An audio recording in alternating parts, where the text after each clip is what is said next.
సంవత్సరం చర్చి నిర్మాణం జరిగి 6వ సంవత్సరం కార్యక్రమాన్ని అంగరంగ వైభవంగా ప్రభు పేరట జరుపుకుంటున్నటువంటి మరి క్రీస్తువాణి అమ్మగారికి, పాస్టర్ ఇసాక్ గారికి, ఇక్కడ కూడి వచ్చినటువంటి దైవజనులకు, సంఘస్థులకు అందరికి కూడా హృదయపూర్వక నమస్కారాలు తెలియజేసుకుంటానండి.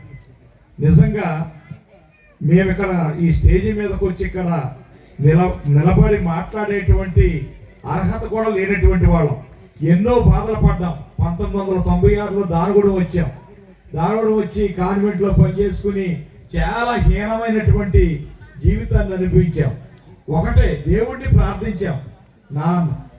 నా వైపు, నా తల్లిదండ్రుల వైపు, అలాగే మా అత్తగారి వైపు అందరూ మమ్మల్ని వీళ్ళు ఎందుకు పనికిరారని వదిలేశారు. కానీ యేసయ్య వదల నా భార్య ప్రార్థన, మా ప్రార్థన ఆలకించాడు.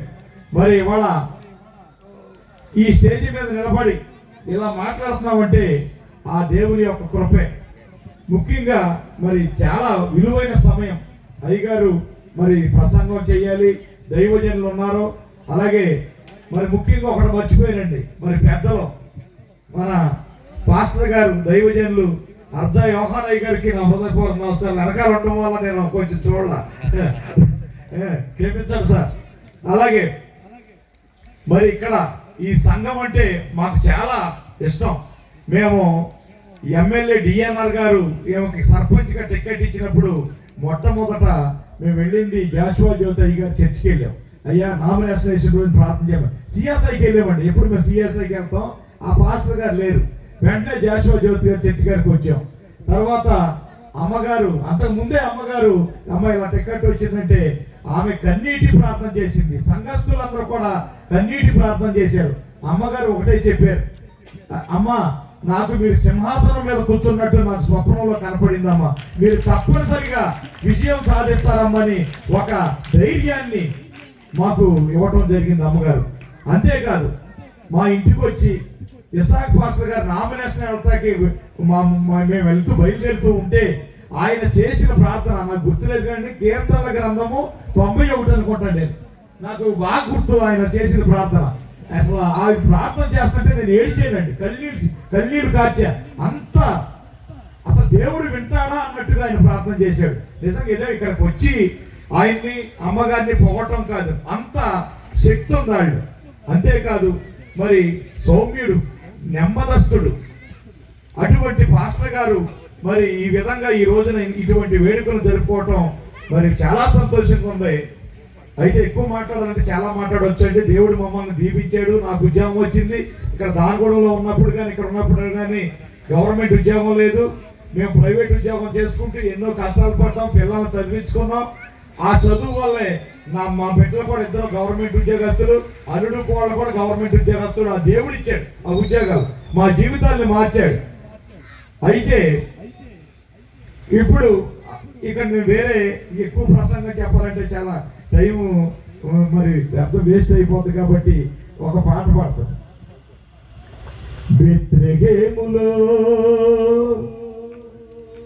బెత్లెహేములో పశువుల సాలలో ప్రభు యేసు పుట్టెను.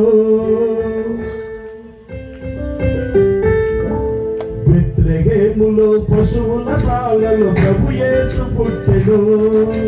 భూమిలో దూతలు భూమికే తెంచి ప్రభును స్తుతించెను. బెత్లెహేములో పశువుల సాలలో ప్రభు యేసు పుట్టెను.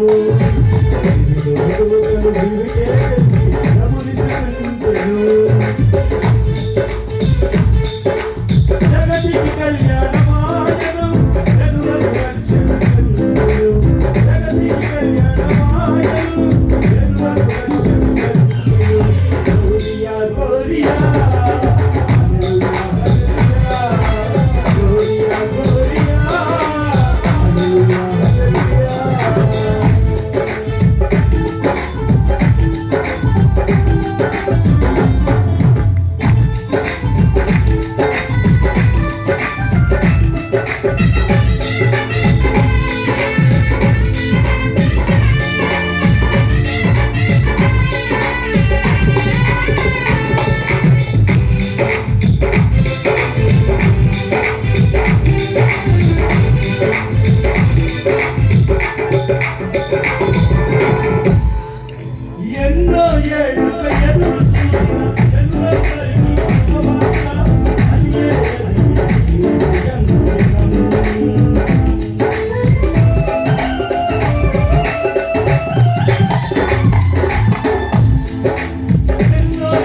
చెప్పండి.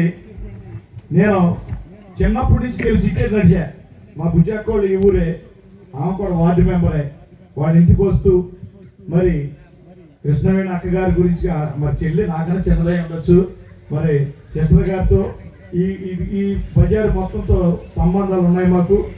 మరి చక్కగా అందరితో కలుపుకుని చక్కగా అందరితో మాట్లాడుకుంటూ భార్యాభర్తలు ఇద్దరం కూడా ఎంతో మంది ఇక్కడ ఉన్న పిల్లలందరూ కూడా ట్యూషన్ చెప్పిదండి మా మిస్సెస్. పిల్లలందరినీ సాయంత్రం 6 గంటలకు అలా కూర్చోబెట్టి ట్యూషన్ చెప్పేది. మరి మీ అందరికీ హృదయపూర్వక ధన్యవాదాలు. పాస్టర్ గారు ఇంకా ముగించడం ఏంటి అనుకుంటున్నారు, అర్థవ్యూహాన్ గారు చాలా మంది మాట్లాడాలి. అయితే ఒకటి చెప్తానండి, దేవుడు మా జీవితాల్లో చాలా మేలు చేశారు, చాలా కష్టాలు అనిపించాం. ఆ కష్టాల నుంచి అసలు చెప్పాలంటే ఏడుపు వస్తుంది. మేము పడ్డ బాధ మీరు ఎవడ పడలా.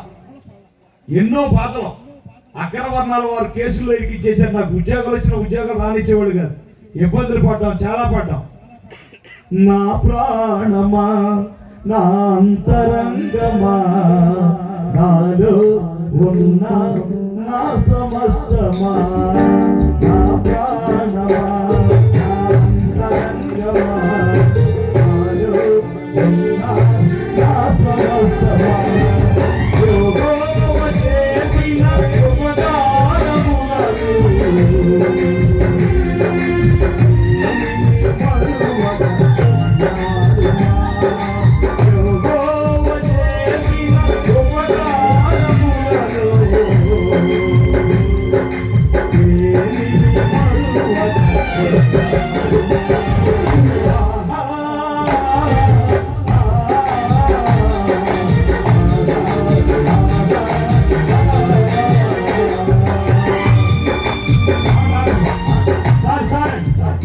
నిజంగా ఆ యేసయ్య, ఆ యేసుక్రీస్తు మా కుటుంబంలో చేసినటువంటి మేలులకి నేను ఎంత చేసినా, మా కుటుంబం ఎంత చేసినా ఆయన రుణం తీర్చుకోలేం.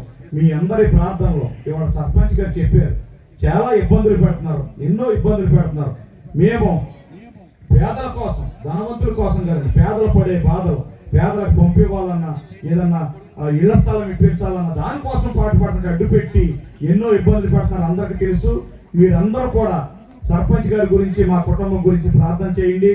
మీకు మరి సంఘం తరఫున, ఇసాక్ గారి తరఫున ఒకటే చెప్తున్నానండి, మీ అవసరాలు ఉన్నా మాకు ఇంకా సంవత్సరం 5 నెలల్లో సర్పంచ్గా అవకాశం ఉంది కాబట్టి, ప్రభుత్వం మారింది, మీకు ఇళ్ల స్థలాలు కానీ, ఏదైనా ఇల్లు కట్టుకునే పైపు లైన్లు కానీ, లేకుంటే కొత్త ఇళ్ళకి ట్యాక్సులు కానీ, మరి ఏమి కావాలన్నా డైరెక్ట్ గా సర్పంచ్ గారి దగ్గర రండి.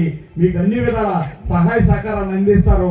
మీ ప్రార్థన, మీ యొక్క ఆశీస్సులు మరి మా కుటుంబానికి, సర్పంచ్ గారికి అందించాలని ఇక్కడికి వచ్చినటువంటి దైవజనులందరికీ కూడా హృదయపూర్వక నమస్కారాలు తెలియజేసుకుంటూ కూడి వచ్చిన సంఘ సభ్యులందరికీ మాకు ఇంతటి అవకాశం ఇచ్చినటువంటి కృష్ణవేణి గారికి, అలాగే ఇసాక్ పాస్టర్ గారికి హృదయపూర్వక ధన్యవాదాలు తెలియజేసుకుంటూ సెలవు తీసుకుంటాం. Thank you.